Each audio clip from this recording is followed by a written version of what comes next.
თუ დაეცემი, ის წამოდგომაში არ დაგეხმარება. თუ შეცდები, ის სახალხოდ დაგცინებს. ის ნერვებზე თამაშის ვირტუოზია და კოჟრებზე დაბიჯების დიდოსტატი. ის შეიარაღებულია მიკროფონით და ძალიან საშიშია. ჯოკერი. დავით ლიკლიკაძის საავტორო გადაცემა. უსმინე ყოველდღე, შაბათ-კვირის გარდა, ძველი ქალაქის ეთერში.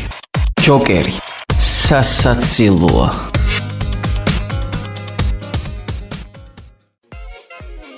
მეგობრებო, პუტინი არის რუსეთის მტერი. შესაძლოა ეს ახალი ამბავი იყოს ზოგიერთი რუსეთის მოყვარულ მოთმიალესათვის, მაგრამ მათთვის ასეთი ამბავია. დიახ, პუტინი რუსეთის მტერია. ეს გადაცემა ჯოკერია. მე დათო ლიკლიკაძე ვარ, თქვენ გვისმენთ რადიო ძველი ქალაქის ეთერში FM 107.9. გამარჯობა. შეიძლება უცნაურად გეჩვენოთ, მაგრამ ჩემი აზრით დიდია იმის ალბათობა, რომ პუტინი რუსეთის ისტორიაში შევიდეს როგორც ამ ქვეყნის ერთ-ერთი ყველაზე ხელმოცარული მმართველი. სისულელეები, რომელსაც ეს კაცი აკეთებს, ძალიან დიდ ფასად შეიძლება დაუჯდეს რუსეთს.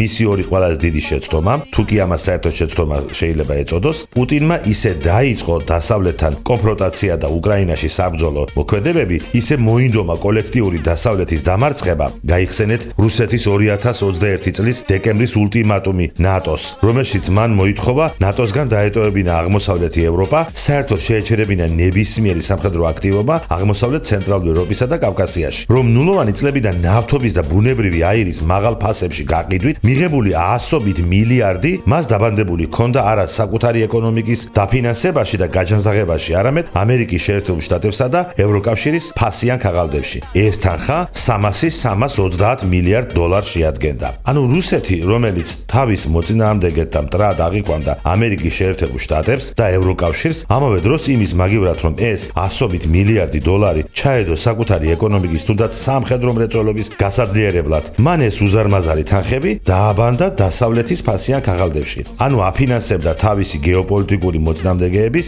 ეკონომიკას, მათ შორის სამხედრო სამრეწველო კომპლექსის განვითარებას. დღეს ეს თანხები სანქციების შედეგად აბსოლუტურად გაყინულია. რუსეთი აქედან 1 ცენტსაც კი ვერ იღებს. ფასიანი ქაღალდების პროცენტებით მიღებული შემოსავალი ეძლევა უკრაინას, ხოლო დანარჩენი თანხები მუშაობს ევროკავშირის და ამერიკის შეერთებული შტატების ეკონომიკის, მათ შორის სამხედრო მრეწველობის გაძლიერებაზე. მე არ ვიცი კაცობრიობის ისტორიაში კიდევ ვინმეს თუ გაუკეთებია მსგავსი სისულელე, რაც გააკეთა პუტინმა. მეორე ისტორია. 2021 წლამდე რუსეთი ევროკავშირისთვის იყო ნავთობის და გაზის ძირითადი მიმწოდებელი. ბუნებრივ აირში მას ეკავა ევროპის ბაზრის 45%. თუ კი ჩრდილოეთის ნაკადი 2-ის გასადენი ამუშავდებოდა, ეს რიცხვი კიდევ უფრო გაიზრდებოდა. რუსეთის მონოპოლიური მდგომარეობა ევროპის ბაზარზე მიაღწევდა 60%-ს. რუსეთი აგრეთვე იყო ნავთობის და ნავთობპროდუქტების მთავარი მწარმოებელი ევროპისთვის. მისი წილი აქ იყო 30-35%. ეს ვითარება რუსეთს აძლევდა არა მარტო ასობით მილიარდ ყოველწლიურ შემოსავალს,